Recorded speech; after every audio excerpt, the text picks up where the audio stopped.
தமிழ் நிகழ்ச்சியின் 9வது சீசனில் மிகவும் பரபரப்பை ஏற்படுத்திய போட்டியாளராக பங்கேற்றுள்ளார் இன்ஸ்டாகிராம் பிரபலம் ஆரோரா சின்க்ளேர். யார் இந்த ஆரோரா? இவரை பற்றிய முழு விவரங்களை பார்க்கலாம்.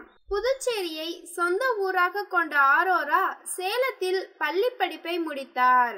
தாவரவியலில் பட்டப்படிப்பை முடித்த பின் சென்னைக்கு வேலைக்காக வந்த ஆரோரா அந்த வேலையில் வந்த சம்பளம் பற்றாத காரணத்தால் மாடலிங் கரியருக்குள் நுழைந்தார். பாரம்பரிய உடையில் மாடலிங் செய்வதற்கு ஏற்ற உடலமைப்பு இல்லாததால் கிளாமரை நோக்கி நகர்ந்தார். தனது 21 வயதில் மாடலிங் துறைக்கு வந்தார். இன்ஸ்டாகிராமில் தொடர்ச்சியாக புகைப்படங்கள், வீடியோக்களை வெளியிட்டு வந்தார். தற்போது இவருக்கு 7,70,000 ஃபாலோவர்கள் உள்ளனர். மாடலிங் தவிர்த்து ஒரு சில குறும்படங்களில் நடித்துள்ளார்.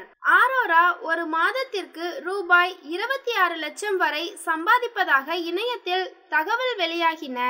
சோசியல் மீடியாவில் ஆபாச புகைப்படங்களை வெளியிடுவது குறித்து ஆரோரா மீது பல்வேறு விமர்சனங்கள் முன்வைக்கப்பட்டன. மேலும் அங்கீகரிக்கப்படாத டேட்டிங் ஆப்களை விளம்பரப்படுத்தியதற்காக விமர்சனங்களை எதிர்கொண்டார்.